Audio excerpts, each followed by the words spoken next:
Yeah, I wonder. I think there's a BBC documentary on. I think it's called something like Charisma, Hitler's Charisma, or something like that. There's quite. I mean, that one focused more about the power of his speeches, but I wonder if most of the success or the rise of Hitler and the Third Reich had to do with the charisma of Hitler when he's alone in a room with somebody, with the generals, just one on one. Like I wonder if that's the essential element of just being able to just look into a person's eyes, like flatter them or whatever is needed Right. to earn their trust and then convince them of anything you want. Right. Yeah, I mean, you're right, because that's the one piece of history we don't have. I don't know. We don't know. We do know that the kid crushed. I mean, he was a headliner. He got up there and his In terms of his speeches, hair would flop around. I mean, he crushed, dude. yeah, there's certain elements about nationalism and pride that are really powerful. Like a lot of us humans, I think, long for that, for the feeling of belonging. And when some charismatic leader makes us feel like we belong to a group, the amount of evil we can do to other humans because of that, Especially when it's you give endless. people a scapegoat. Nobody wants to nobody wants to do the work to be better or look at where they messed up. Why does it always have to be the Jews that are the scapegoat? You know, it's like, get over it, guys. I mean, it's like they killed Jesus. You get over it. Yeah. Okay? It's a long time ago. I mean, move on. I'm Jewish. I understand because we do run the central banks and And the weather. the weather. Yeah. Don't forget about the weather. That's a big one. That's a funny one that people created. Like, who gives a shit? Well, what is the weather? Like, what's the importance of the weather? Oh, the Jews made it rain outside. Good. You got to they made it snow. Okay, you get a day off. Thank the Jews. Yeah, it's like, yeah, there's certain conspiracies that make me like flat Earth. Like, what's the motive? Like, what's the motivation for lying that the Earth is round? Like, what's the conspiracy? Yeah, what does anyone get out of that? Yeah, what is exactly the profit? What's the? Did Stalin believe that communism is good not just for him, but for the people of the Soviet Union and the people of the world? Oh, absolutely. I mean, Stalin believed that, socialism was the be-all and end-all of, human existence. I mean, he was a true Leninist, and in Lenin's tradition, this was, what he believed. I mean, that set of beliefs didn't exclude other kinds of things he believed or thought or did. But no, the way he defined socialism, the way he thought about socialism, he absolutely thought it was in the interests of the Soviet Union and of the world. And in fact, that the world was one day going to go socialist. In other words, I think he believed eventually in the international revolution. So given the genocide in the 1930s that you describe, was Stalin evil, delusional, or incompetent? Evil, delusional, or incompetent. Well, evil is one of those words, which has a lot of kind of religious and moral connotations. And in that sense, yes, I think he was an evil man. I mean, he, eliminated people absolutely unnecessarily. He tortured people, had people tortured. He was completely indifferent to the suffering of others. He couldn't have cared a whit, that millions were suffering. And so, yes, I consider him an evil man. I mean, historians don't like to use the word evil. It's, it's a word for moral philosophers, but I think it certainly fits who he is. I think he was delusional. And there is a wonderful historian at Princeton, a political scientist, actually, named Robert Tucker, who said he suffered from a paranoid delusional system. And I always remember that of Tucker's writing, because what Tucker meant is that he was not just paranoid, meaning, I'm paranoid, I'm worried you're out to get me, right? Mm-hmm. But that he constructed whole plots of people, whole systems of people who were out to get him. So, in other words, his delusions were that there were all of these groups of people out there who were out to diminish his power and remove him from his position and undermine the Soviet Union, in his view. So, yes, I think he did suffer from delusions. And this had a huge effect because whole groups then were destroyed by his activities, which he would construct based on these delusions. He was not incompetent. He was an extremely competent man. I mean, I think most of the research that's gone on, especially since the Stalin archive was opened at the beginning of the century, and I think almost every historian who goes in that archive comes away from it with the feeling of a man who is enormously hardworking, intelligent, with an acute sense of politics, a really excellent sense of, political rhetoric, a fantastic editor, in a kind of agitational sense. I mean, he's a real agitator, right? And of a really hard worker. I mean, somebody who works from morning till night, a micromanager in some ways.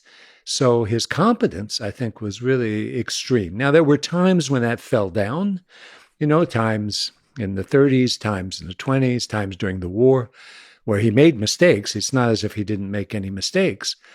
But I think, you look at his stuff, you look at his archives, you look what he did.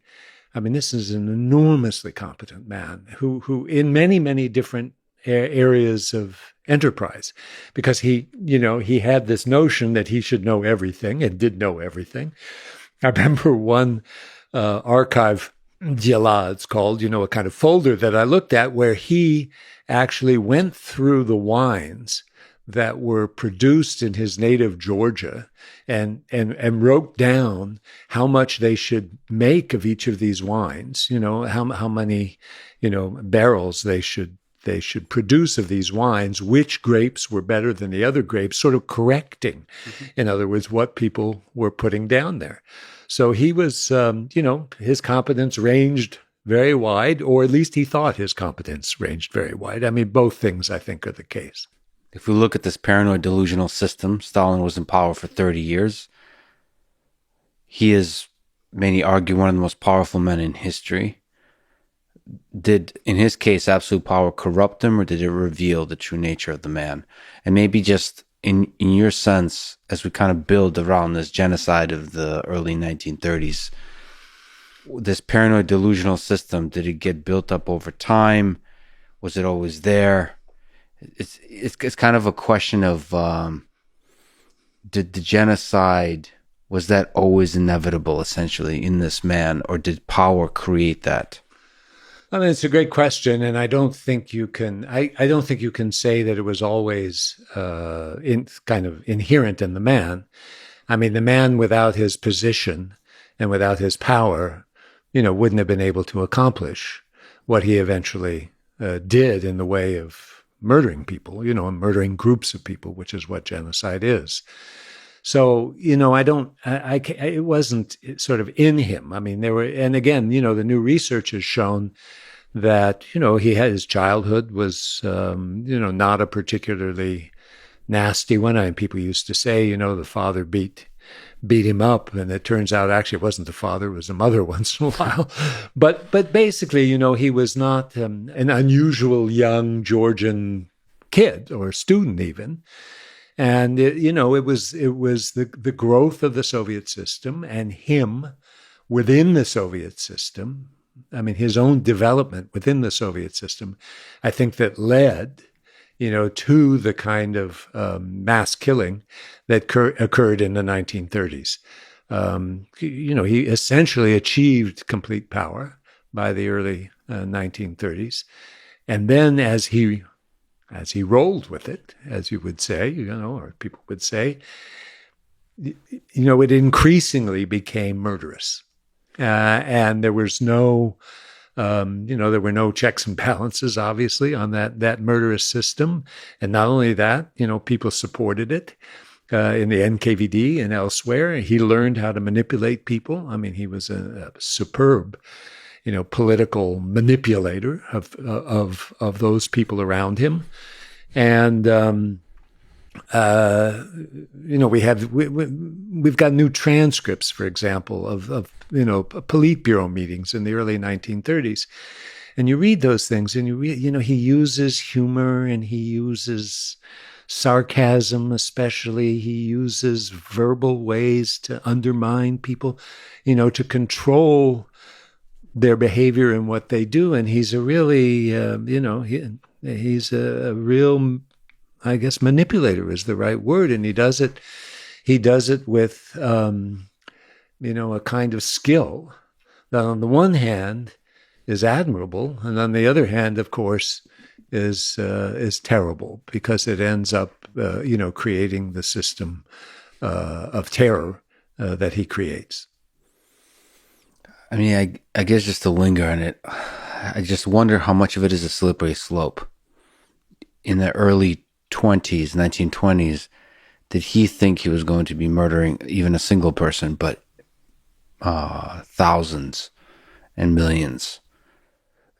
I just wonder, maybe the murder of a single human being just to get them, because you're paranoid about them potentially threatening your power. Does that murder then open a door? And once you open the door, you become a different human being. A deeper question here is the Solzhenitsyn, the line between good and evil runs in every man. Are all of us, once we commit one murder in this situation, does that open a door for all of us? And I guess even the further deeper question is how easy it is for human nature to go on the slippery slope that ends in genocide. There are a lot of questions in those questions, and the slippery slope question I would answer, I suppose, by saying, Stalin wasn't the most likely successor of Lenin. There were plenty of others. There were a lot of political contingencies that emerged in the 1920s that made it possible for Stalin to seize power. I don't think of him as if you would just know him in 1925, I don't think anybody would say, much less himself, that this was a future mass murderer.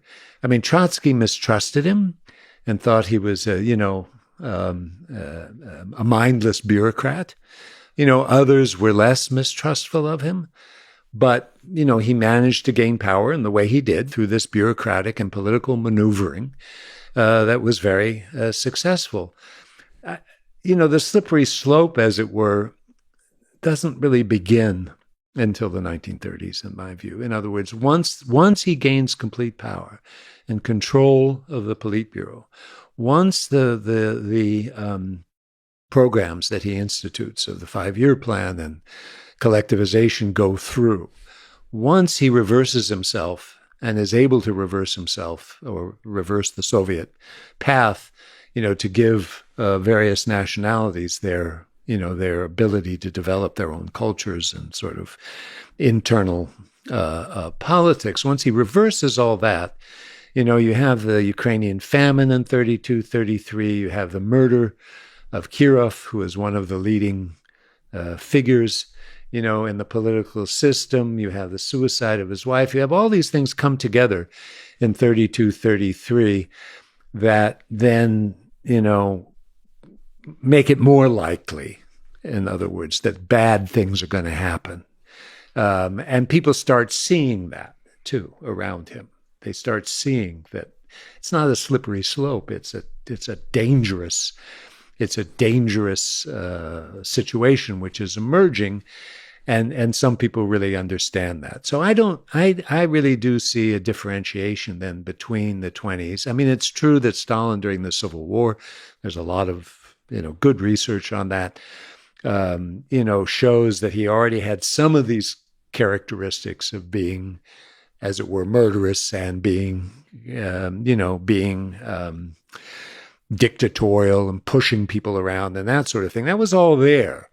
But I don't really see that as kind of the necessary stage for the next thing that came, which was the 30s, which was really terror of the worst sort, where everybody's afraid for their lives, and most people are afraid for their lives and their families' lives, and where torture and that sort of thing becomes a common part, of what people had to face. So it's a different world. And people will argue. They'll argue this kind of Lenin-Stalin continuity debate, that's been going on since I was an undergraduate, right? That argument, was Stalin the natural sort of next step from Lenin, or was he something completely different? Many people will argue, because of Marxism, Leninism, because of the ideology, that it was a kind of natural next step. I don't think so. I would tend to lean the other way. Not absolutely. I mean, I won't make an absolute argument that what Stalin became had nothing to do with Lenin and nothing to do with Marxism, Leninism. It had a lot to do with it. But he takes it one major step further. And again, that's why I don't like the slippery slope, metaphor, because that means it's kind of slow and easy. Yeah. It's a leap. Yeah. And we call, historians talk about the Stalin revolution, in 28 and 29, that he in some senses creates a whole new system, through the 5-year plan, collectivization, and seizing political power the way he does. Evil. There's a comedic version of this. I don't know if you've seen this movie. It's called The Death of Stalin. Yeah. I like that. I wish it wasn't so. There's a movie called Inglourious Bastards about Hitler and World War, so on. For some reason, those movies piss me off. I know a lot of people love them, but I just feel like there's not enough good movies, even about Hitler. There's good movies about the Holocaust. But even Hitler, there's a movie called Downfall that people should watch. I think it's the last few days of Hitler. That's a good movie. Turned into a meme. But it's good. But on Stalin, I feel like I may be wrong on this, but at least in the English-speaking world, there's not good movies about the evil of Stalin. That's true. I could see that. I agree with you on Inglourious Basterds. I didn't love the movie because I felt like kind of the stylizing of it, right? The whole Tarantino kind of Tarantinoism, if you will, kind of detracted from it and made it seem like unserious a little bit. But Death of Stalin, I felt differently. Maybe it's because it's a comedy to begin with, so it's not like I'm expecting, seriousness. But it kind of depicted the absurdity of the whole situation in a way, right? I mean, it was funny, so maybe it does make light of it, but some degree is probably like this, right? Like a bunch of kind of people, they're like, oh shit, right? You're right. But the thing is, it was so close to what probably was reality. It was caricaturing reality to where I think an observer might think that this is not they might think it's a comedy. In reality, that's the absurdity of how people act with dictators. I mean, I guess it was too close to reality for me. Yeah, the kind of banality of what were eventually fairly evil acts, right? But they're just a bunch of people trying to survive. And because I think there's I haven't watched it yet. The good movie on the movie on Churchill, with Gary Oldman. I think it's Gary Oldman. I may be making that up, but I think he won. He was nominated for an Oscar or something. So I love these movies about these humans. And Stalin, Chernobyl, made me realize the HBO show that there's not enough movies about Russia that capture that spirit. I'm sure it might be in Russian there is, but the fact that some British dude that did comedy, I feel like he did Hangover or some shit like that. I don't know if you're familiar with the person who created Chernobyl, but he was just some guy that doesn't know anything about Russia, and he just went in and just studied it, did a good job of creating and then got it so accurate, poetically, and the facts that you need to get accurate, he got accurate.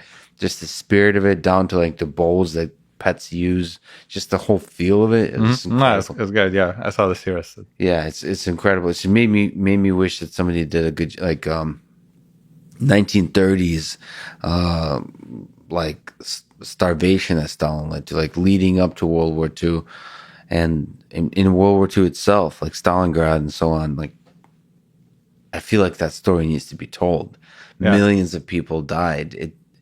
And it's to me, it's so much more fascinating than Hitler, because Hitler is a caricature of evil almost, that it's so, especially with the Holocaust, it's so difficult to imagine that something like that is possible ever again. Stalin, to me, represents something that is possible. Like the so interesting, like the bureaucracy of it is so fascinating that it potentially might be happening in the world now, like that we're not aware of, like with North Korea, another one that like there should be a good film on, and like the possible things that could be happening in China with overreach of government. I don't know. There's a lot of possibilities there, I suppose. Yeah, I wonder how much, I guess the archives should be maybe more open nowadays, right? I mean, for a long time, we didn't know, right? Yeah. Like, or anyways, no one in the West knew for sure. Well, I don't know if you know him. There's a guy named Stephen Kotkin. He is a historian of Stalin that I spoke to on this podcast. I'll speak to him again. The guy knows his shit on Stalin. He like read everything, and That's cool. it's so fascinating to talk to somebody like he knows Stalin better than Stalin knew himself. It's crazy. Like you have, so I think he's at Princeton. He is basically his whole life is Stalin. Studying Stalin. Yeah, it's great. And in that context, he also talks about and writes about Putin a little bit. I've been studying Hitler a lot recently. I've been reading probably way too much, and it's interesting to think about all the possible trajectories Right. that could have avoided this particular individual developing the hate that he did, the following that he did, the actual final. There's a few turns in him psychologically where he went from being a leader that just wants to conquer, and to somebody who allowed his anger and emotion to take over, to where he started making mistakes for in terms of militarily speaking, but also started doing evil things. And all the possible trajectories that could have avoided that are fascinating, including he wasn't that bad at painting, at drawing. Right. That's true. That is from true. the very beginning. And his time in Vienna. There's all these possible things to think about. And of course, there's millions of others like him that never came to power and all those kinds of things. But that goes to the second question on the side of evil. Do you think, and Hitler's often brought up as like an example of somebody who is like the epitome of evil. Do you think you would, if you got that same phone call after World War II and Hitler survived, during war, the trial for war crimes, would you take the case defending Adolf Hitler? If you don't want to answer that one, is there a line to draw for evil, for who to not to defend? No, I think everyone. I'll do the second one first. Everyone has a right to a defense if you're charged criminally in the United States of America. So no, I do not think that there's someone so evil that they do not deserve a defense. Process matters. Process helps us get to results more accurately than we would otherwise. So it is important, and it's vitally important, and indeed more important for someone deemed to be evil to receive the same quantum of process and the same substance of process that anyone else would. It's vitally important to the health of our criminal justice system for that to happen. So yes, everybody, Hitler included, were he charged in the United States for a crime that occurred in the United States. Yes. Whether I would do it if I were a public defender and assigned the case, yes, I started my career as a public defender. I represent anyone who was assigned to me. I think that is our duty. In private practice, I have choices, and I likely, based on the hypo you gave me, and I would tweak it a bit because it would have to be a U.S. United crime, States, yes. and so, but I get the broader point and don't want to bog down in technicalities. I'd likely pass right now as I see it, unless it was a case where nobody else would represent him.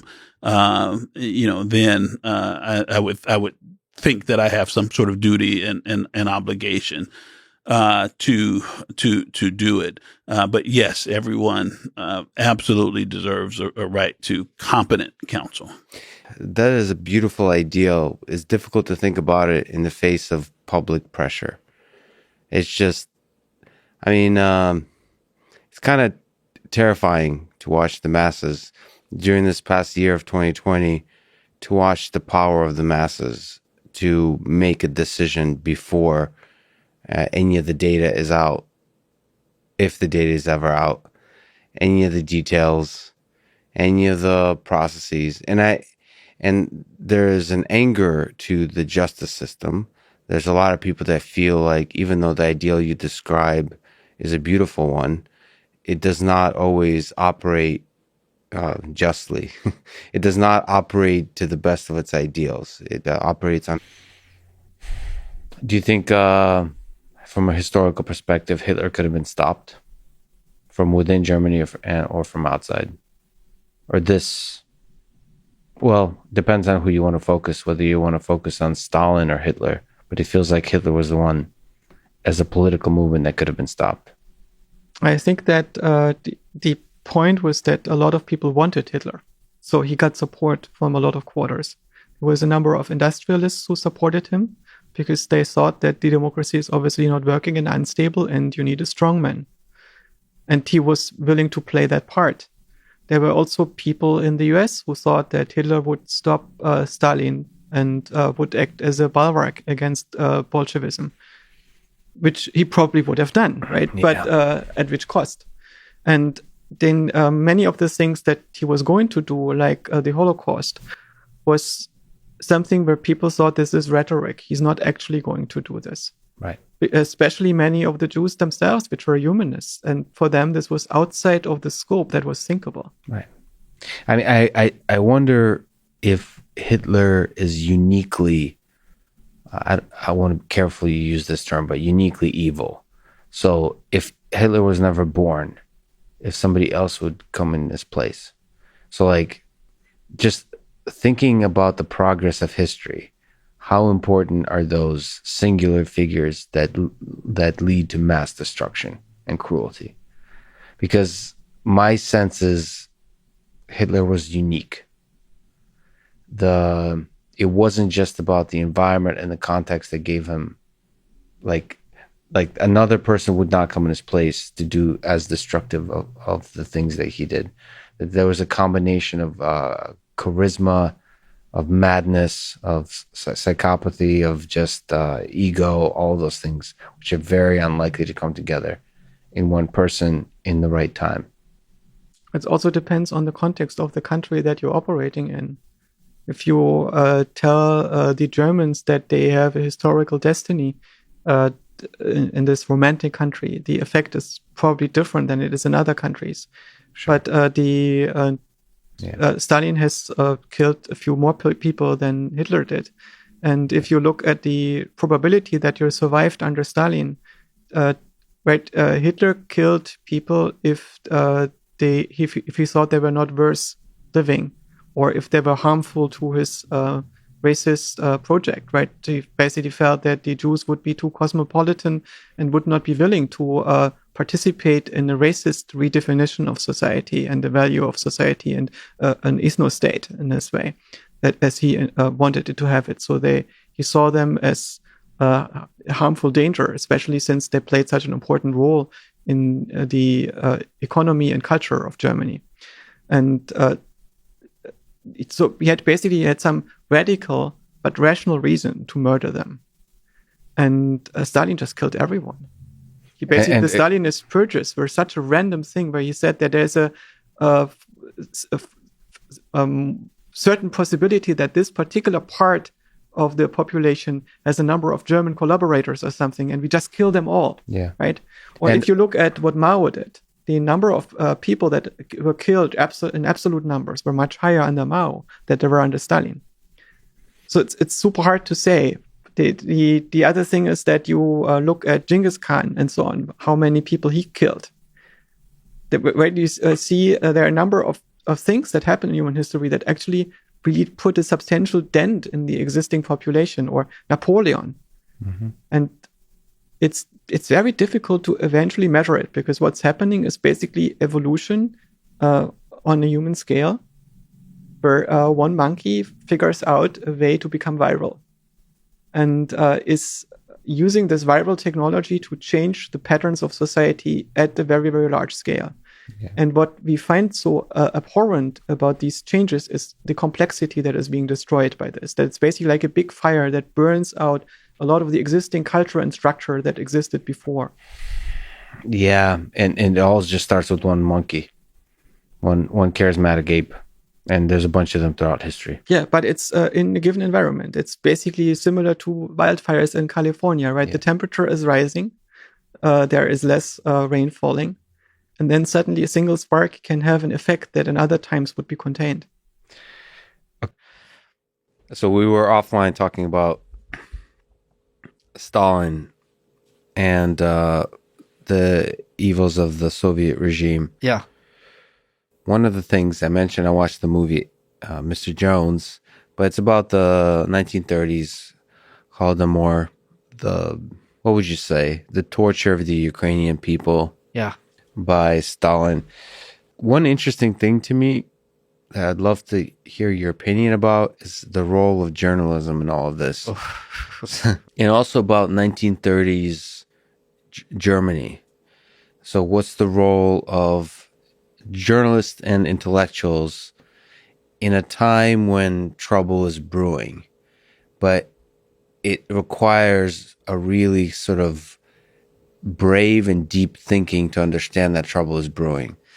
Like if you were a journalist, or if you were just like an intellectual, a thinker, Sure. but also a voice of in the space of public discourse, what would you do in 1930s about Stalin, about Holodomor, and what would you do about Nazi Germany in 1937, 1938? So that's really funny that you asked that, because currently how the book is structured, it's like, books often follow a 3-act structure, right? So Act 3 is the 80s, Act 1 is the 30s, and Act 2 is going to be like, all right, let's suppose you were in the 30s. Are you just going to give up? Like, are you just going to be like, well, we're screwed? And you'd be right to say things are going to be very bad for a long time.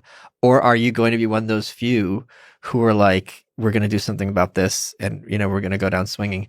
There are 2 books I can recommend, which are just masterpieces that are written by women that just are historians that are just superb. There's a book called Beyond Belief by Deborah Lipstadt. She talks about the rise of Nazi Germany as seen through the press.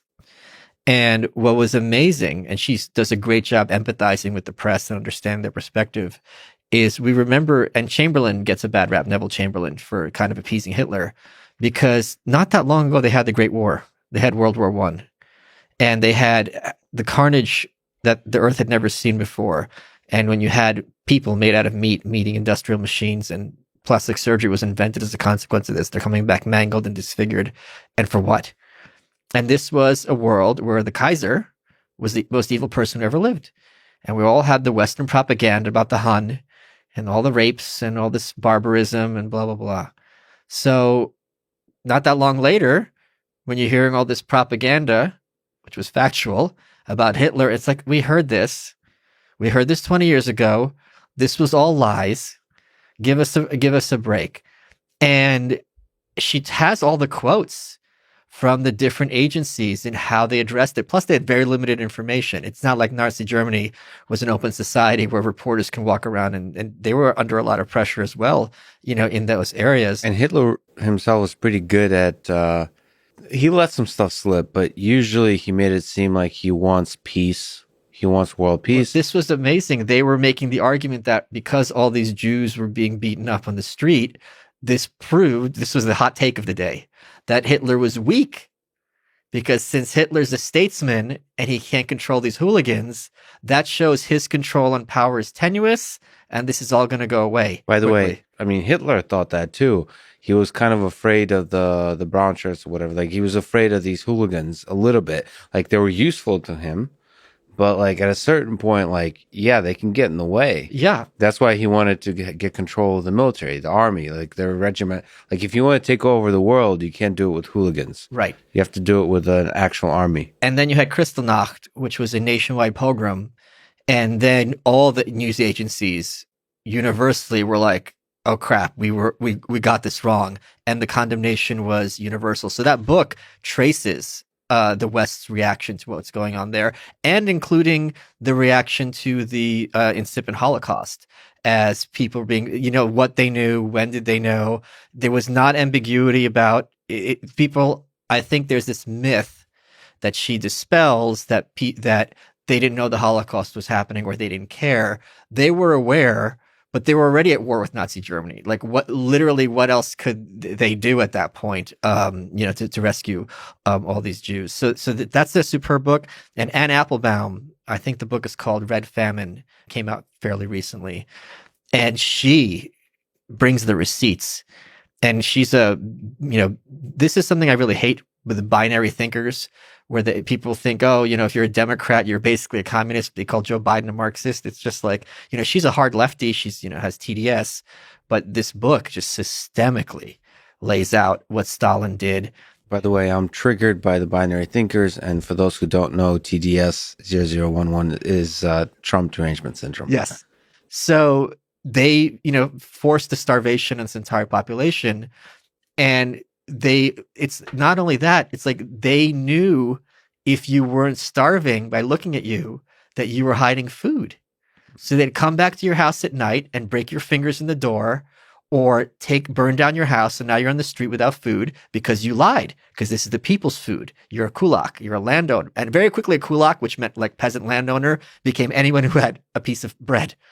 And this was systemic and ongoing, and many people in the press did not believe it. There was a British journalist, I believe, who got out of the train, Ukraine, like one town earlier, and walked, and he described all this, and he was mocked and derided. And this is just anti-Russian propaganda, because at the time in the 30s, this was socialism had come to fruition. This was a noble experiment. I'd seen the future and it works, as I think Sidney Webb was the guy who said that. And the premise was, let's see what happens. We've never tried something like that. And they were perfectly happy to have this experiment happen overseas at the price of the Russian people, because it's like, maybe this will be paradise on earth. And I addressed this in my book as well. There's a superb essay, I think, by Eugene Genovese. And he talks about the question being, what did you know and when did you know it? What did you know about the concentration camps? What did you know about the starvation? What did you know about children being taught at school to turn in their parents for, having some extra bread? And his conclusion is, we all knew, and we all knew from the beginning, every bit of it, and we didn't care, because we were more interested in promoting this ideology. So when people are kind of thinking the worst thing on earth is like Robert E. Lee's statue being taken down to Washington, D.C., we were being told and especially a much more limited news information world, where now you have literally anyone can have a Twitter, but how many outlets were there, that this is, we're backwards, they're the future, they're scientific, we have the vagaries of the market, which led to the Great Depression. And when you see what was being put over on the American public at the time, anyone who thinks things are as bad now as they've ever been is simply delusional. So let me ask about Stalin, because you've done more research. As in another amazing interview you've had, the introduction was that you know more about Stalin than Stalin himself. You've done an incredible amount of research on Stalin. So if you could talk to him, get sort of direct research, what questions would you ask of Stalin? I have so many questions, I don't even know where I would begin. The thing about studying a person like Stalin, who's an immense creature, right? He's exercising the power of life and death over hundreds of millions of people. He's making decisions about novels and films and turbines and submarines and pacts with Hitler, or deals with Churchill and Roosevelt, and occupation of Mongolia or occupation of North Korea. He's making phenomenally consequential decisions over all spheres of life, all areas of endeavor, and over much of the globe, much of the landmass of the earth. And so, what's that like? Does he sometimes reflect on the amount of power and responsibility he has that he can exercise? Does he sometimes think about what it means that a single person has that kind of power? And does it have an effect on his relations with others, his sense of self, the kinds of things he values in life? Does he sometimes think it's a mistake that he's accumulated this much power? Does he sometimes wish he had a simpler life? Or is he once again so drunk, so enamored, so caught up with, chemically and spiritually, with exercising this kind of power, that he couldn't live without it? And then, what were you thinking, I would ask him, in certain decisions that he made? What were you thinking on certain dates and certain circumstances where you made a decision and could have made a different decision? Can you recall your thought processes? Can you bring the decision back? Was it seat of the pants? Was it something you'd been planning? Did you just improvise, or did you have a strategy? What were you guided by? Whose examples did you look to? When you picked up these books that you read, and you read the books and you made pencil marks in them, is it because you absorbed a lesson there? Or did it really not become a permanent lesson and it was just something that you checked and it was like a reflex? So I have many specific questions about many specific events and people and circumstances that I have tried to figure out with the surviving source materials that we have in abundance. But I would still like to delve into his mindset and reconstruct his mind. The closer you get to Stalin, in some ways, the more elusive he can become. And especially around World War II, you've already illuminated a lot of interesting aspects about Stalin's role in the war. But it would be interesting to ask even more questions about how seat of the pants or deliberate some of the decisions have been. If I could ask just one last quick question. And you're constrained in time in answering it.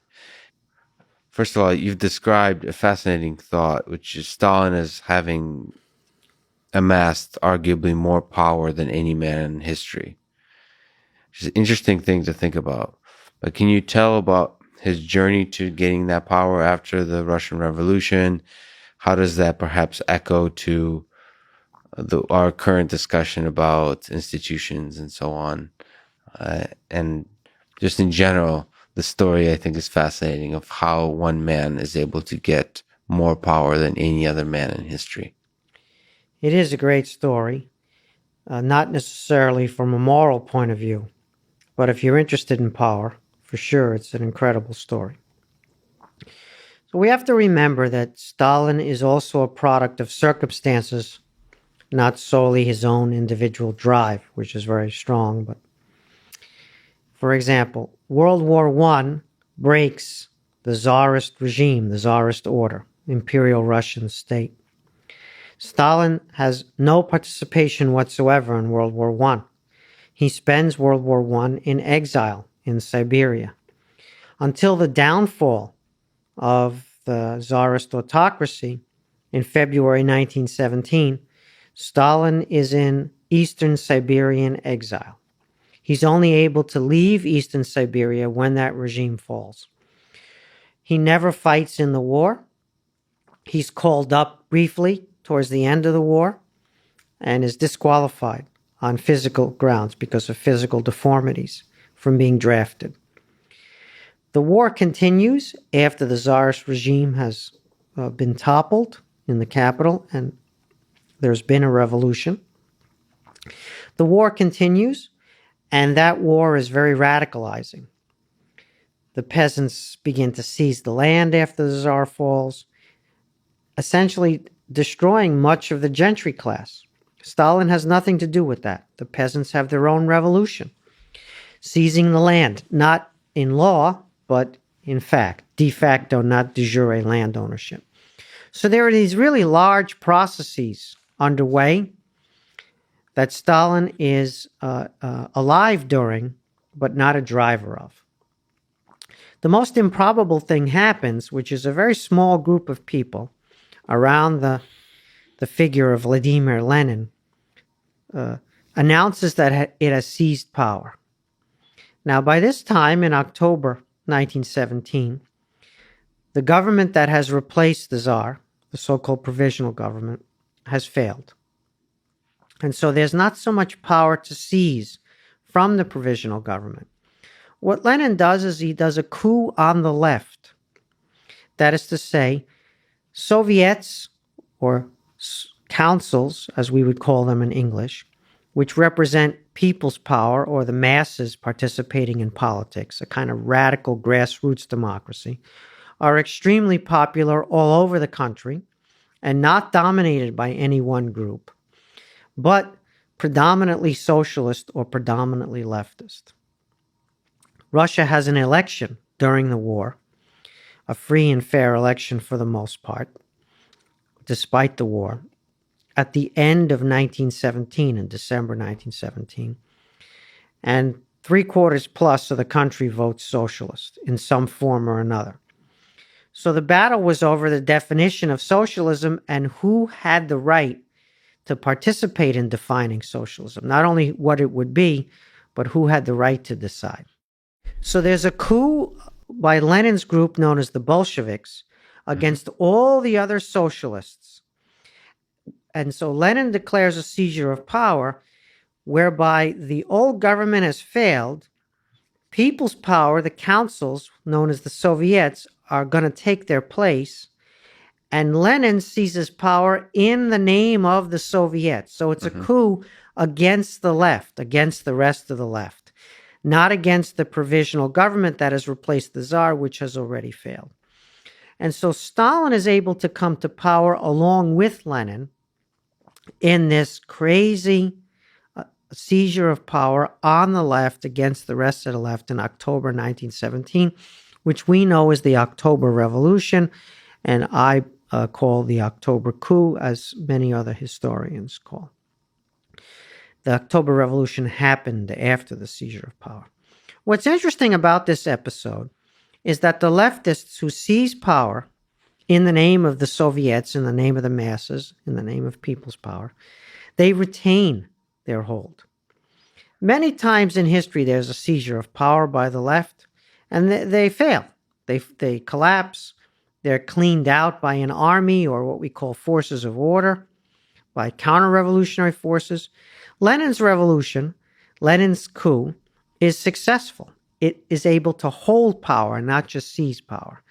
They win a civil war, and they're entrenched in the heart of the country already by 1921. Stalin is part of that group.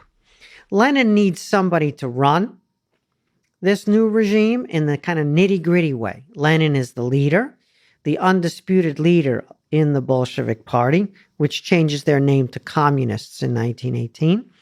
He makes Stalin the general secretary of the Communist Party. He creates a new position, which hadn't existed before, a kind of day-to-day political manager, a right-hand man. Not because Lenin is looking to replace himself, he's looking to institutionalize a helpmate, a right-hand man. He does this in the spring of 1922. Stalin is named to this position, which Lenin has created expressly for Stalin. So there's been a coup on the left, whereby the Bolsheviks, who become communists, have seized power against the rest of the socialists and anarchists and the entire left. And then there's an institutionalization of a position known as General Secretary of the Communist Party, right-hand man of Lenin. Less than 6 weeks after Lenin has created this position and installed Stalin, Lenin has a stroke, and a major stroke, and never really returns as a full actor to power before he dies of a fourth stroke in January 1924. So a position is created for Stalin to run things on Lenin's behalf, And then Lenin has a stroke. And so Stalin now has this new position, general secretary, but he's the right hand of a person who's no longer exercising day-to-day control over affairs. Stalin then uses this new position to create a personal dictatorship inside the Bolshevik dictatorship, which is the remarkable story I tried to tell. So is there anything nefarious about any of what you just described? So it seems conveniently that the position is created just for Stalin. There was a few other brilliant people, arguably more brilliant than Stalin, in the vicinity of Lenin. Why was Stalin chosen? Why did Lenin all of a sudden fall ill? It's perhaps a conspiratorial question, but is there anything nefarious about any of this historical trajectory to power that Stalin took in creating the personal dictatorship? So history is full of contingency and surprise. After something happens, we all think it's inevitable. It had to happen that way. Right. Everything was leading up to it. So Hitler seizes power in Germany in 1933, and the Nazi regime gets institutionalized by several of his moves after being named chancellor. And so all German history becomes a story of the Nazi rise to power, Hitler's rise to power. Right. Every tendency is bent into that outcome.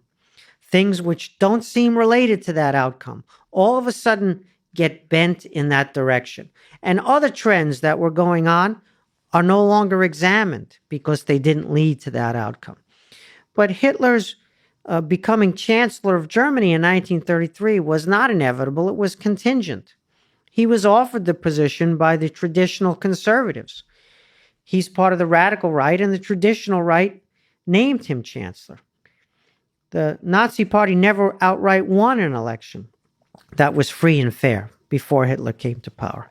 And in fact, its votes on the eve of Hitler becoming chancellor declined relative to the previous election.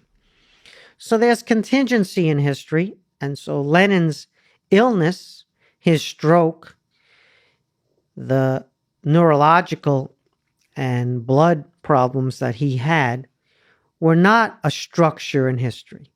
In other words, if Lenin had been a healthier figure, Stalin might never have become the Stalin that we know. That's not to say that all history is accidental, just that we need to relate the larger structural factors to the contingent factors. Why did Lenin pick Stalin? Well, Stalin was a very effective organizer, and the position was an organizational position. Stalin could get things done. He would carry out assignments, no matter how difficult. He wouldn't complain that it was hard work or too much work.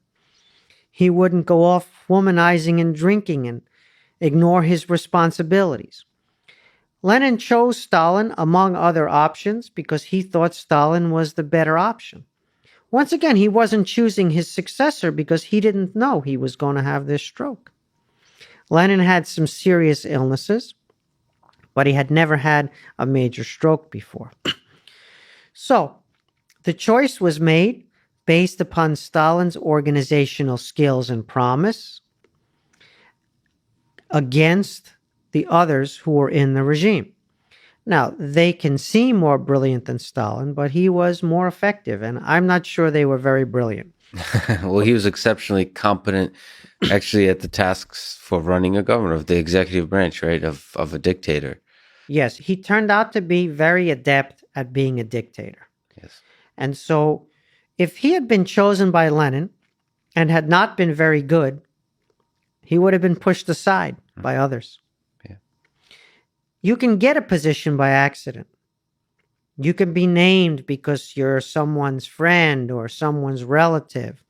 But to hold that position in difficult circumstances, and then to build effectively a superpower on all that bloodshed, right? You have to be skilled in some way. It can't be just accident that brings you to power. Because if accident brings you to power, it won't last.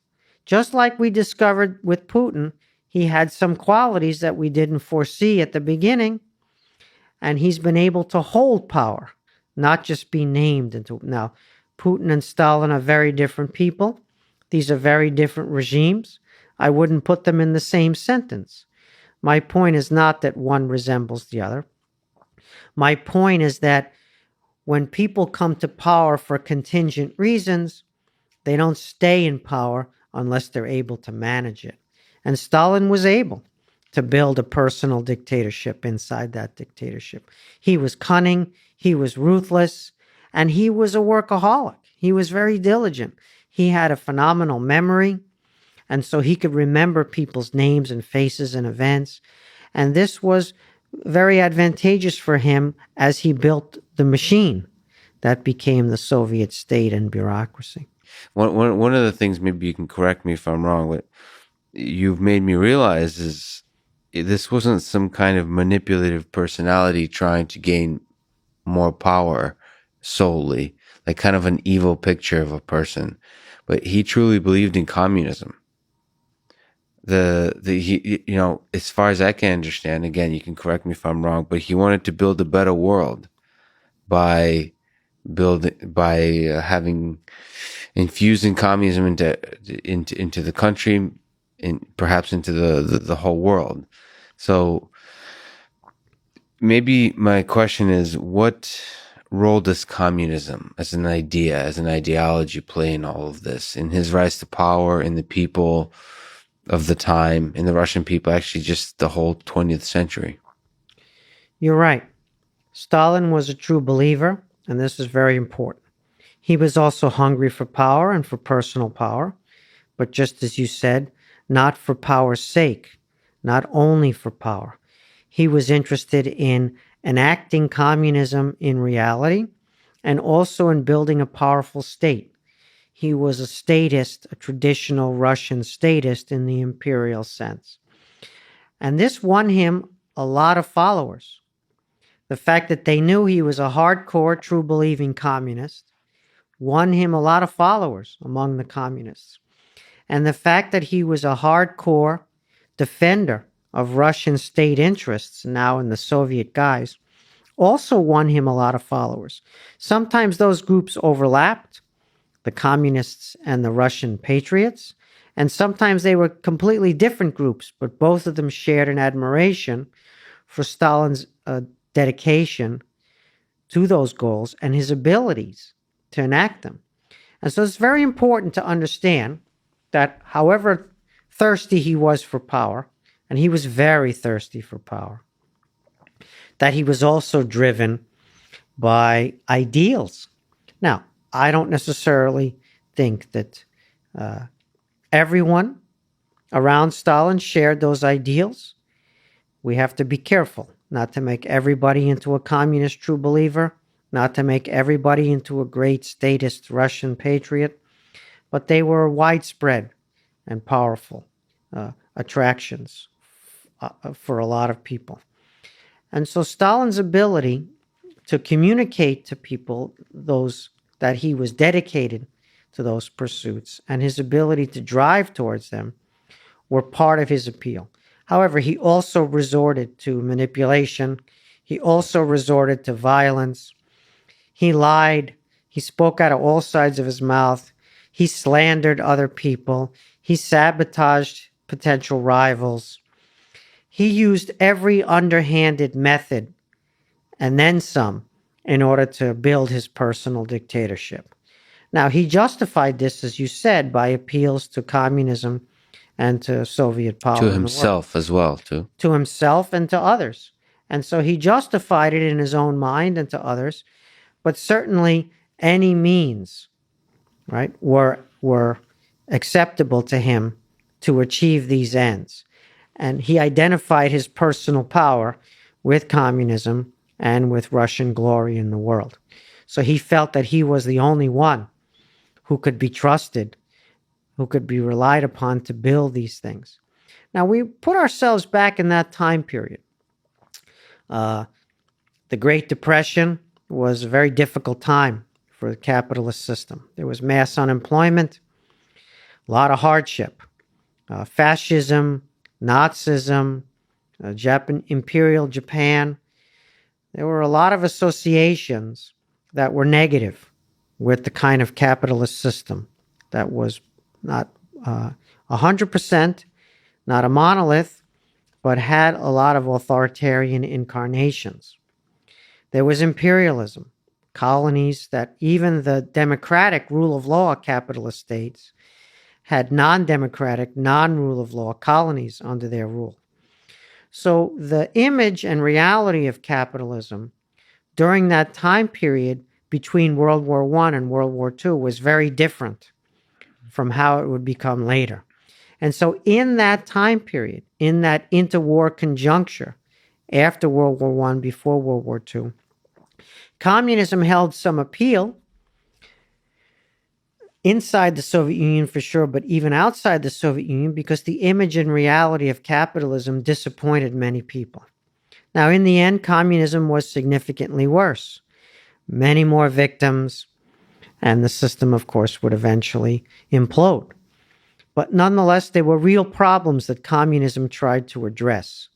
It didn't solve those problems. It was not a solution, but it didn't come out of nowhere. It came out of the context of that interwar period. And so Stalin's rule, some people saw it as potentially a better option than imperialism, fascism, and Great Depression. Having said that, they were wrong. It turned out that Stalin wasn't a better alternative to markets and private property and rule of law and democracy. However, that didn't become clearer to people until after World War II, after Nazism had been defeated, Imperial Japan had been defeated, Fascist Italy had been defeated, and decolonization had happened around the world. And there was a middle-class economic boom in the period from the late 40s through the 70s that created a kind of mass middle class in many societies. So capitalism rose from the ashes, as it were. And this changed the game for Stalin and communism. Communism is about an alternative to capitalism. And if that alternative is not superior, there's no reason for communism to exist. But if capitalism is in foul odor, if people have a bad opinion, a strong critique of capitalism, there can be appeal to alternatives. And that's kind of what happened with Stalin's rule.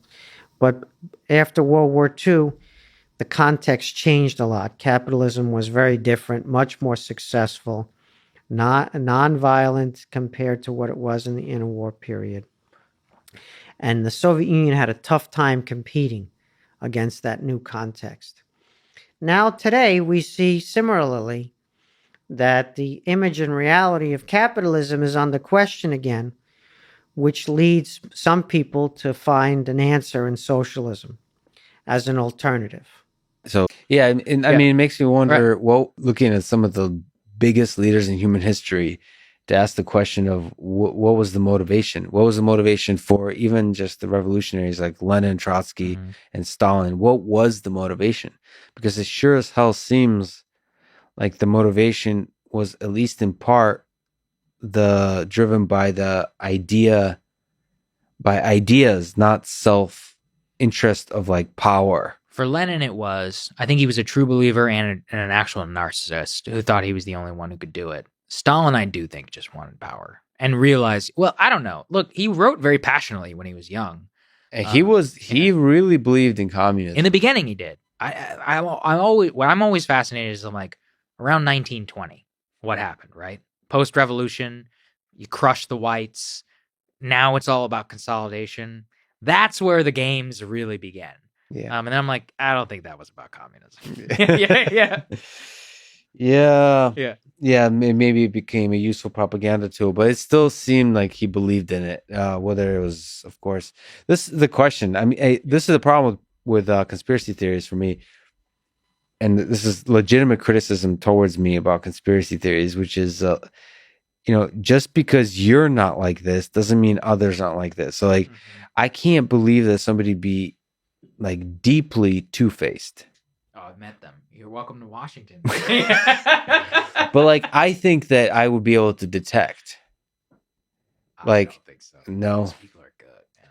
Well, my question is, I've seen it. I mean, well, so there's difference. There's Two-Face, like, there's different levels of Two-Face. Like, what I mean is to be killing people, and it's like House of Cards style, right? Mhm.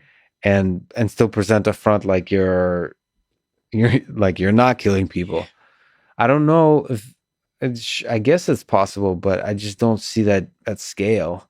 Like there's a lot of people like that, and I have trouble imagining some, that's such a compelling narrative that people like to say. Like people, that's the conspiratorial mindset. I think that skepticism is really powerful and important to have, because it's true, a lot of powerful people abuse their power. But saying that about, I feel like people over assume that. It's like I see that with use of steroids often in sports. Yeah. People seem to make that claim about like everybody who's successful. Right. And I want to be very, I don't know, something about me wants to be cautious, because I want to give people a chance. Being purely cynical isn't helpful. People say this about me. He's only saying this to do this. Yeah. But at the same time, being naively optimistic about everything is also counterproductive, because people are going to fuck you over. And more importantly, that doesn't bother me. More importantly, you're not going to be able to reason about how to create systems that are going to be robust to corruption, to malevolent like parties. So, in order to create, you have to have a healthy balance of both, I suppose. Especially if you want to actually engineer things that work in this world that has evil in it. Right. I can't believe there's a book of Hitler on the desk. I was obsessed with the question and still am. I will never quench my thirst for Russian history. I love that period of 1890 to 1925. It's just it's so fucking crazy. Like the autocracy embodied in Tsar Alexander. And then you get this like weird fail son, Nicholas, who is kind of a good guy, but also terrible. And also Russian autocracy itself is terrible. And then I just became obsessed with the question of like, why did the Bolshevik Revolution succeed? Because like people in Russia didn't necessarily want Bolshevism. People suffered a lot under Bolshevism, and it led to Stalinism. How did Vladimir Lenin do it? Right? Like, and I became obsessed with that question. And it's still, I find it so interesting, which is that series of accidents of history, incredible boldness by Lenin, incredible realpolitik, smart, unpopular decisions made by Trotsky and Stalin, and just like the arrogance of the czars and of the Russian like autocracy. And just, but at the same time, there's all these like cultural implications of this, right? In terms of like how it became hollowed out post Catherine the Great and all that. I was obsessed with autocracy because Russia was an actual autocracy, and like actually, and I'm like, it was there. Like they didn't even remove serfdom till like the Civil War in America. Like that's crazy. Like, and nobody really talks about it. And I just became, I was like, was Bolshevism a natural reaction to the excesses of Tsarism? There is a convenient explanation where that is true. But there were also a series of decisions made by Lenin and Stalin to kill many of the people in the center left and marginalize them, and also not to associate with the more quote unquote like amenable communists, in order to make sure that their pure strain of Bolshevism was the only thing. And the reason I like that is because it comes back to a point I made earlier. It's all about intentionality, which is that you actually can will something into existence, even if people don't want it. That was the craziest thing. Like nobody wanted this, but it still ruled for half a century, well, more actually. I mean, almost, that's 75 years. To think that there could have been a history of the Soviet Union that was dramatically different than Leninism, Stalinism.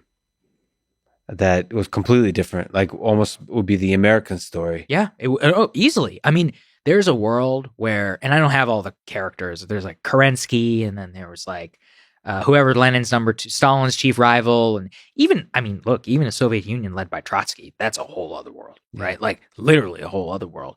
And yeah, it's just, I don't know. I find it so interesting. I will never not be fascinated by Russia. I always will. It's funny that I get to talk to you because it's like I read this book. I forget what it's called. I think it won a Pulitzer Prize, and it was like the story of. I tried to understand Russia post Crimea because I came up amongst people who are much more like neoconservative, and they're like, "Fuck Russia, Russia, bad." Bye. And I was like, "Okay, like, what do these people think?"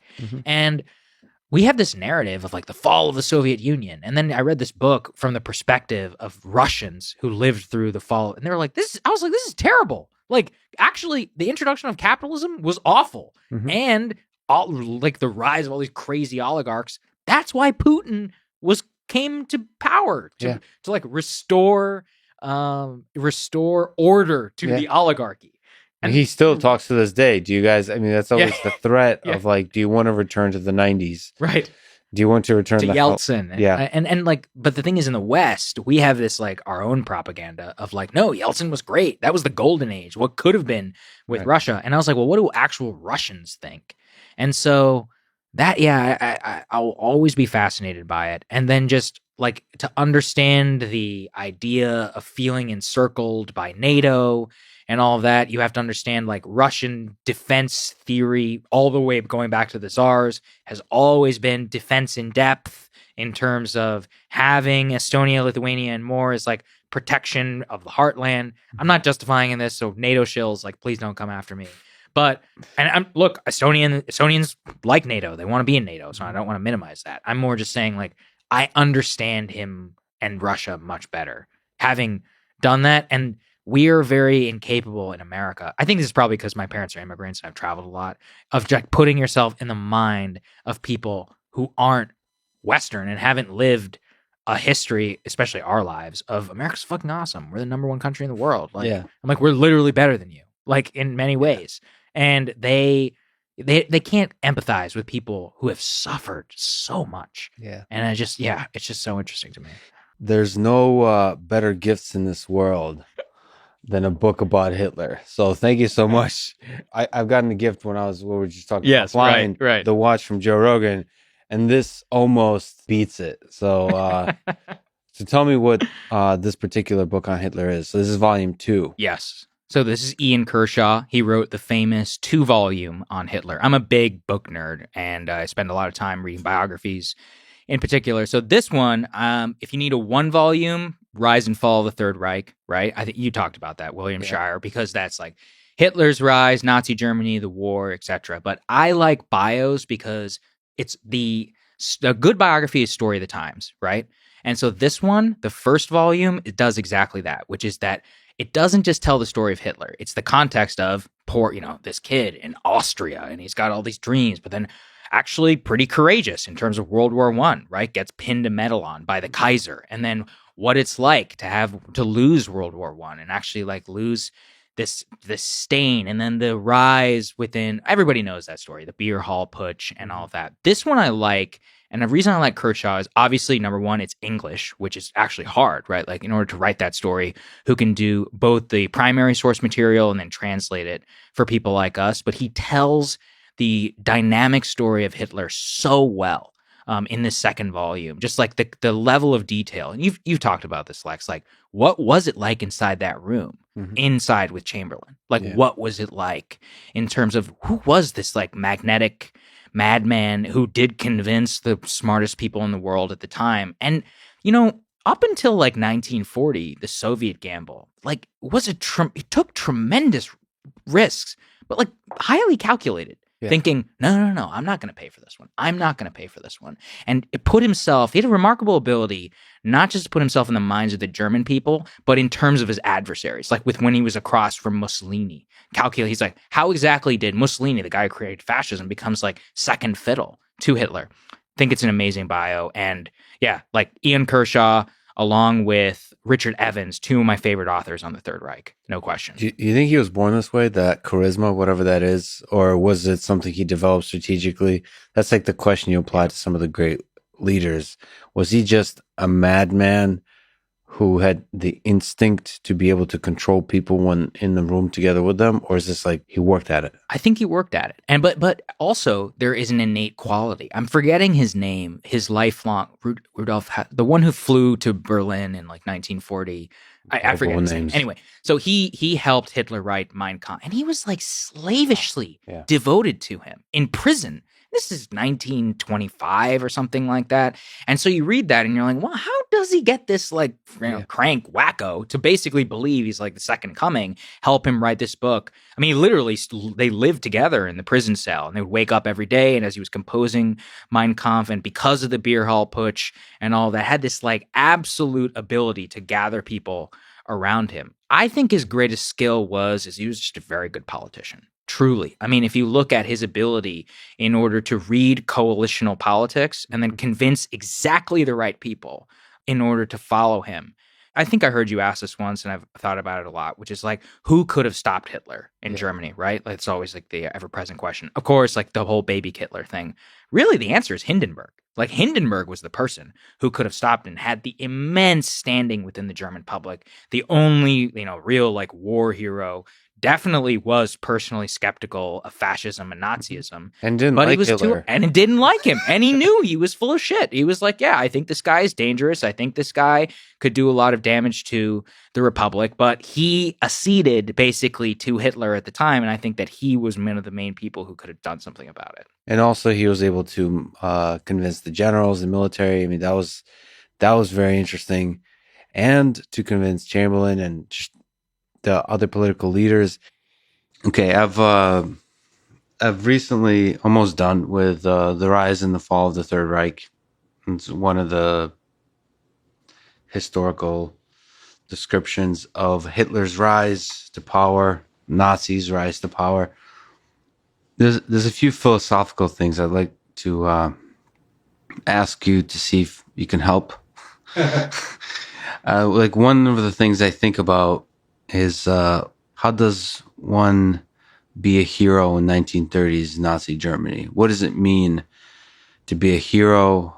What do heroic actions look like? I think about that because I think about how I move about in this world today.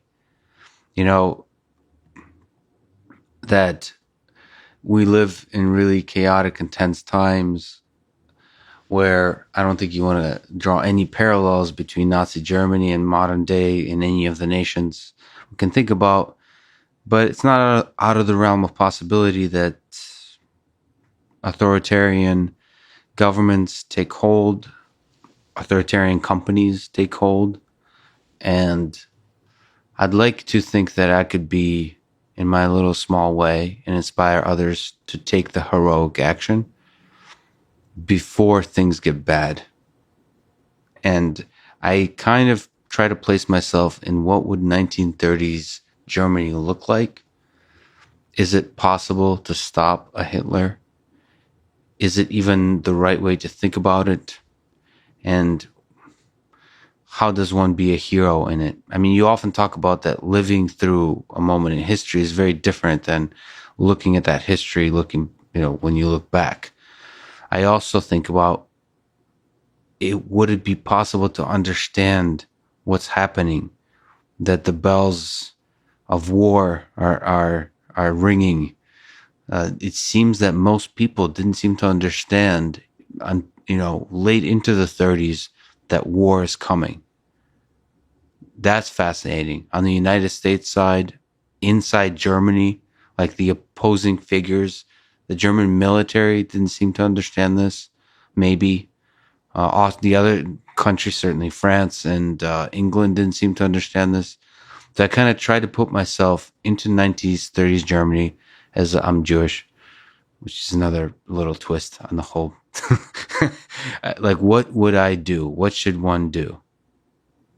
Do you have interesting answers? So earlier we had talked about Putin, and we had talked about patriotism and love of country and those sorts of things. In order to be a hero in Nazi Germany, by our views here, you would have had to have been anti-patriotic to the average German's viewpoint in the 1930s, right? You would have to have opposed your own government and your own country. And it would be a very weird thing to go to people in Germany and say, listen, the only way you're going to be seen as a good German and a hero to the country that will be your enemies is we think you should oppose your own government. It's a strange position to put the people in a government in, saying you need to be against your leader, you need to oppose your government's policies, you need to oppose your government, you need to hope and work for its downfall. That doesn't sound patriotic. It wouldn't sound patriotic here in this country if you made a similar argument. I will go away from the 1930s and go to the 1940s to answer your question. So there's movements like the White Rose movement in Germany, which involved young people, really, and from various backgrounds, religious backgrounds often, who worked openly against the Nazi government at a time when power was already consolidated, the Gestapo was in full force, and they execute people who are against the government. And these young people would go out and distribute pamphlets and many of them got their heads cut off with guillotines for their trouble. And they knew that that was going to be the penalty. That is a remarkable amount of bravery and sacrifice and willingness to die, and almost not even willingness, because they were so open about it. It's almost a certainty, right? That's incredibly moving to me. So when we talk, and we had talked earlier about sort of the human spirit and all that kind of thing, there are people in the German military who opposed and worked against Hitler, for example. But to me, that's almost cowardly compared to what these young people did in the White Rose movement, because those people in the Wehrmacht, for example, who were secretly trying to undermine Hitler, they're not really putting their lives on the line to the same degree. And so I think when I look at heroes, and listen, I remember once saying there were no conscientious objectors in Germany as a way to point out to people that you didn't have a choice. You were going to serve in there. And I got letters from Jehovah's Witnesses who said, yes, there were. And we got sent to the concentration camps. Those are remarkably brave things. It's one thing to have your own set of standards and values. It's another thing to say, oh no, I'm going to display them in a way that with this regime, that's a death sentence. And not just for me, for my family, right? In these regimes, there was not a lot of distinction made between father and son and wives. That's a remarkable sacrifice to make, and far beyond what I think I would even be capable of. And so the admiration comes from seeing people who appear to be more morally profound than you are yourself. So when I look at this, I look at that kind of thing and I just say, wow. And the funny thing is, if you'd have gone to most average Germans on the street in 1942 and said, what do you think of these people? They're going to think of them as traitors who probably got what they deserved. So that's the eye of the beholder thing. It's the power of the state to so propagandize values and morality in a way that favors the state, that you can turn people who today we look at as unbelievably brave and moral and crusading for righteousness and turn them into enemies of the people. So, I mean, in my mind, it would be people like that. See, I think, so hero is a funny word, and we romanticize the notion. But if I could drag you back to 1930s Germany from 1940s. Sure. I feel like the heroic actions that doesn't accomplish much is not what I'm referring to. So there's many heroes I look up to that, like David Goggins, for example, the guy who runs crazy distances. He runs for no purpose except for the suffering in itself. And I think his willingness to challenge the limits of his mind is heroic. I guess I'm looking for a different term, which is, how could Hitler have been stopped? My sense is that he could have been stopped in the battle of ideas, where people, millions of people were suffering economically, were suffering because of the betrayal of World War I in terms of the love of country and how they felt they were being treated. And a charismatic leader that inspired love and unity that's not destructive could have emerged, and that's where the battle should have been fought? I would suggest that we need to take into account the context of the times that led to Hitler's rise of power and created the conditions where his message resonated. That is not a message that resonates at all times, right? It is impossible to understand the rise of Hitler without dealing with the First World War and the aftermath of the First World War and the inflationary, terrible depression in Germany and all these things, and the dissatisfaction with the Weimar Republic's government, which was often seen as something which it was put into place by the victorious powers. Hitler referred to the people that signed those agreements, that signed the armistice, as the November criminals. And he used that as a phrase which resonated with the population. This was a population that was embittered. And even if they weren't embittered, the times were so terrible. And the options for operating within the system in a non-radical way seemed totally discredited, right? You could work through the Weimar Republic, but they tried and it wasn't working anyway. And then the alternative to the Nazis, who were bully boys in the street, were communist agitators that to the average conservative German seemed no better. So you have three options if you're an average German person. You can go with the discredited government put in power by your enemies that wasn't working anyway. Mm. You could go with the Nazis, who seemed like a bunch of super patriots calling for the restoration of German authority, or you could go with the communists. And the entire thing seemed like a litany of poor options, right? And in this realm, Hitler was able to triangulate, if you will. He came off as a person who was going to restore German greatness at a time when this was a powerful message. But if you don't need German greatness restored, it doesn't resonate, right? So the reason that your love idea and all this stuff, I don't think would have worked in the time period is because that was not a commodity that the average German was in search of then. Well, it's interesting to think about whether greatness can be restored through mechanisms, through ideas that are not so, from our perspective today, so evil. I don't know what the right term is. But the war continued in a way. So remember that when Hitler is rising to power, the French are in control of parts of Germany, right? The Ruhr, one of the main industrial heartlands of Germany, was occupied by the French. So there's never this point where you're allowed to let the hate dissipate, right? Every time maybe things were calming down, something else would happen to stick the knife in and twist it a little bit more from the average German's perspective, right?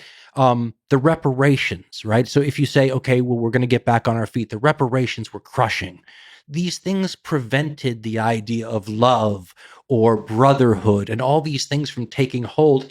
And even if there were Germans who felt that way, and there most certainly were, it is hard to overcome the power of everyone else. You know, what I always say when people talk to me about humanity is I believe on an individual levels, we're capable of everything and anything, good, bad, or indifferent. But collectively, it's different, right? And in the time period that we're talking about here, messages of peace on earth and love your enemies and all these sorts of things were absolutely deluged and overwhelmed and drowned out by the bitterness, the hatred, and let's be honest, the sense that you were continually being abused by your former enemies. There were a lot of people in the Allied side that realized this and said, we're setting up the next war. They understood that you can only do certain things to collective human populations for a certain period of time before it is natural for them to want to. And you can see German posters from the region, Nazi propaganda posters that show them breaking off the chains of their enemies. And I mean, Germany awake, right? That was the great slogan. So I think love is always a difficult option. And in the context of those times, it was even more disempowered than normal. Well, this goes to just to linger on it for a little longer, the question of the inevitability of history. Do you think Hitler could have been stopped? Do you think this kind of force that you're saying that there was a pain and it was building, there was a hatred that was building, Do you think there was a way to avert? I mean, there's two questions. Could it have been a lot worse? And could it have been better in the trajectory of history in the 30s and 40s? The most logical, see, we had started this conversation, it brings a wonderful bow tie into the discussion and buttons it up nicely. We had talked about force and counterforce earlier. The most obvious and much discussed way that Hitler could have been stopped has nothing to do with Germans.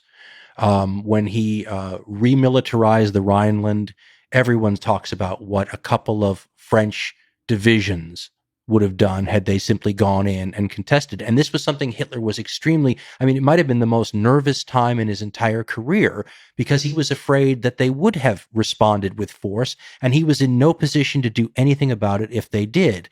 So this is where you get the people who say, you know, I mean, and Churchill's one of these people too, where they talk about that you know, he should have been stopped militarily right at the very beginning when he was weak. I don't think. Listen, there were candidates in the Catholic Center Party and others in the Weimar Republic that maybe could have done things, and it's beyond my understanding of specific German history to talk about it intelligently. But I do think that had the French responded militarily to Hitler's initial moves into that area, that he would have been thwarted. And I think he himself believed, if I'm remembering my reading, that this would have led to his downfall. So the potential, see, and what I don't like about this is that it almost legitimizes military intervention at a very early stage to prevent worse things from happening. But it might be a pretty clear-cut case. But it should also be pointed out that there was a lot of sympathy on the part of the Allies for the fact that, you know, the Germans probably should have Germany back, and this is traditional German land. And I mean, they were trying, in a funny way, it's almost like the love and the sense of justice on the Allies' part may have actually stayed their hand in a way that would have prevented much, much, much worse things later. But if the times were such that the message of a Hitler resonated, then simply removing Hitler from the equation would not have removed the context of the times. And that means one of two things. Either you could have had another one, or you could have ended up in a situation equally bad in a different direction. I don't know what that means because it's hard to imagine anything could be worse than what actually occurred. But history's funny that way. And that Hitler's always everyone's favorite example of the difference between the great man theory of history and the trends and forces theories of history, right? The times made a Hitler possible and maybe even desirable to some. If you took him out of the equation, those trends and forces are still in place, right? So what does that mean? If you take him out and the door is still open, does somebody else walk through it? Yeah, it's mathematically speaking, the probability of charismatic leaders emerge. I'm so torn on that. I'm at this point. Here's another way to look at it. The institutional stability of Germany in that time period was not enough to push back. And there are other periods in German history. I mean, that Hitler arisen in 1913, he doesn't get anywhere because Germany's institutional power is enough to simply quash that. It's the fact that Germany was unstable anyway that prevented a united front that would have kept radicalism from getting out of hand. Does that make sense? Yes, absolutely. A tricky question on this, just to stay on this a little longer because I'm not sure how to think about it, is the World War II versus the Holocaust. When we were talking just now about the way that history unrolls itself and could Hitler have been stopped, and I don't quite know what to think about Hitler without the Holocaust, and perhaps in his thinking how essential the anti-Semitism and the hatred of Jews was. It feels to me that, I mean, I don't, we were just talking about where did he pick up his hatred of the Jewish people. There's stories in Vienna and so on that it almost is picking up the idea of anti-Semitism as a really useful tool, as opposed to actually believing it in its core. Do you think World War II, as it turned out, and Hitler as he turned out, would be possible without anti-Semitism? Could we have avoided the Holocaust? Or was it an integral part of the ideology of fascism and the Nazis? Not an integral part of fascism, because Mussolini really, I mean, Right. Mussolini did it to please Hitler, but it wasn't an integral part. What's interesting to me is that that's the big anomaly in the whole question, because anti-Semitism didn't need to be a part of this at all, right? Hitler had a conspiratorial view of the world. He was a believer that the Jews controlled things, right? The Jews were responsible for both Bolshevism on one side and capitalism on the other. They ruled the banks. I mean, the United States was a Jewified country, right? Bolshevism was a Jewified sort of a political. In other words, he saw Jews everywhere, and he had that line about if the Jews of Europe force another war to Germany, they'll pay the price or whatever. But then you have to believe that they're capable of that. The Holocaust is a weird sidebar to the whole thing. And here's what I've always found interesting. It's a sidebar that weakened Germany. Because look at the First World War. Jews fought for Germany, right? Who was the most important? And this is a very arguable point, but it's just the first one that pops into my head. Who was the most important Jewish figure that would have maybe been on the German side had the Germans had a non-anti-Semitic, well, listen, that whole part. Einstein. Yes, it was Einstein. But the whole, I should point out that to say Germany or Europe or Russia or any of those things were not anti-Semitic is to do injustice to history, right? Pogroms everywhere. I mean, yes. that is it's standard operating procedure. What you see in the Hitlerian era is an absolute huge spike, right? Because the government has a conspiracy theory that the Jews have. It's funny because Hitler both thought of them as weak and super powerful at the same time, right? And as an outsider people that weakened Germany, I mean, the whole idea of the blood and how that connects to Darwinism and all that sort of stuff is just weird, right? A real outlier. But Einstein, let's just play with Einstein. If there's no anti-Semitism in Germany, or none above the normal level, right? The baseline level, does Einstein leave? Along with all the other Jewish scientists, and I mean, and what does Germany have as increased technological and intellectual capacity if they stay? Right? It's something that actually weakened that state. It's a tragic flaw in the Hitlerian worldview. But it was so, and I do. You had mentioned earlier, like maybe it was not integral to his character. Maybe it was a wonderful tool for power. Yes. I don't think so. Somewhere along the line, and really not at the beginning, this guy became absolutely obsessed with this. With a conspiracy theory. Yeah, and Jews. And he surrounded himself with people and theorists, I'm going to use that word really sort of loosely, who believed this too. And so you have a cabal of people who are reinforcing this idea that the Jews control the world, that he called it international Jewry was a huge part of the problem, and that because of that they deserved to be punished, they were an enemy within, all these kinds of things.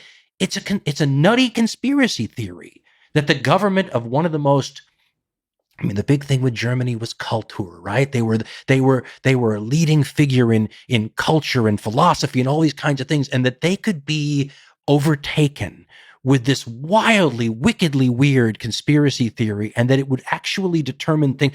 I mean, Hitler was taking vast amounts of German resources and using it to wipe out this race when he needed them for all kinds of other things, to fight a war of annihilation. So that is the weirdest part of the whole Nazi phenomenon. It's the darkest possible silver lining to think about, is that the Holocaust may have been, and the hatred of the Jewish people may have been the thing that avoided Germany getting the nuclear weapons first. And isn't that a wonderful historical ironic twist, that if it weren't so overlaid with tragedy, 1,000 years from now will be seen as something really kind of funny? Well, that's true. It's fascinating to think, as you've talked about the seeds of his own destruction, right? The tragic flaw.